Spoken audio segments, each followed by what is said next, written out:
Flyers come in here and win by a final score of 83-62. And Randy, at times, I think that there were some things to like, and I think that there were some runs. And I think back to right out of the locker room, pulling to within 8, and then pulling to within 8 again there when you kind of had your quick defensive unit out there on the floor. It was a good effort, I thought, and some good things at times, but unable to kind of sustain it for the entirety of the 40 minutes of the game. Yeah.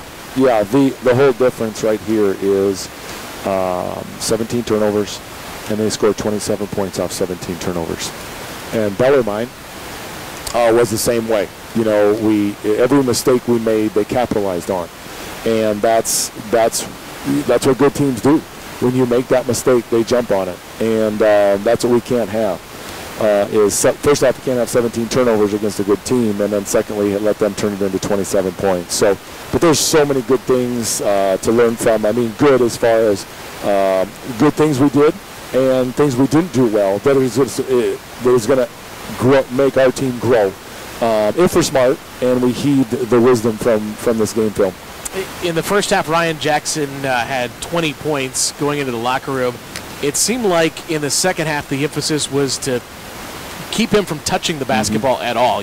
Right up on him, really wherever he was on the court. Was that kind of the emphasis, to limit his touches? Yeah, it was no catch, no help, one pass away type stuff.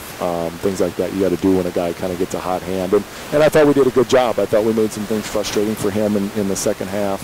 That 22 and 5, they really hurt us. And then you look at, we got to look at the tape and say, okay, we're 10 of 27 from 3.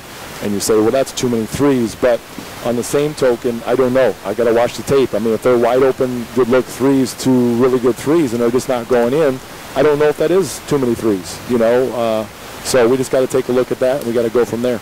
I can think of maybe 11 of the threes that maybe weren't bad threes. Mitch Pensinger made 6 of them and had a big game. 28 points off your bench. Yeah, he's tough. I mean, he's just a tough kid. I mean, he's got to keep rubbing off on some of these younger kids. But I mean, you look at some of these other stat lines. CJ 11. They did a good job on him, but yet he has 7 assists. So he's passing out of the post again. We got to look and see. Is he passing out, getting good threes? Do we need to start driving? Do we need a shot fake drive? But then we have Damon Bozeman, who has 4 turnovers in the first half with just foot faults, just right out there off of a pass, and he just travels. But that's what good teams do, and the pressure of it, and that's why we wanted to play this Central Michigan, St. Joe's, Bellarmine, and this Lewis. That's why we wanted to play these 4 teams like this, is because to get us under the duress and make us play fast and get us in uncomfortable situations. You guys have Great Lakes Christian coming in, and then the Thanksgiving break, and then right into GLIAC play. It comes right away here, getting into conference play. But what are kind of the goals for the Great Lakes game, and then getting into the Thanksgiving break before starting up GLIAC play? Well, we need to really look at this tape and the Bellarmine tape, and we're going to chop it up good, and then we're going to sit down with the guys, and we're going to watch some tape on Saturday. We're off tomorrow. And then we're going to take Saturday, Sunday, Monday, and we're really going to watch some good tape, things that we need to do better so the guys can see it. And then we just got to work on. We got to work, whatever that may be, whether that's dribble penetration defensively, getting too spread out, maybe I don't know. We just got to take a look at some of those things and kind of go from there. Randy, thanks.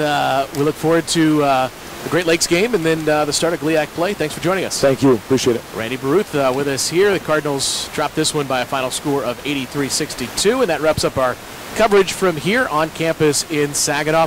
Again, your final score.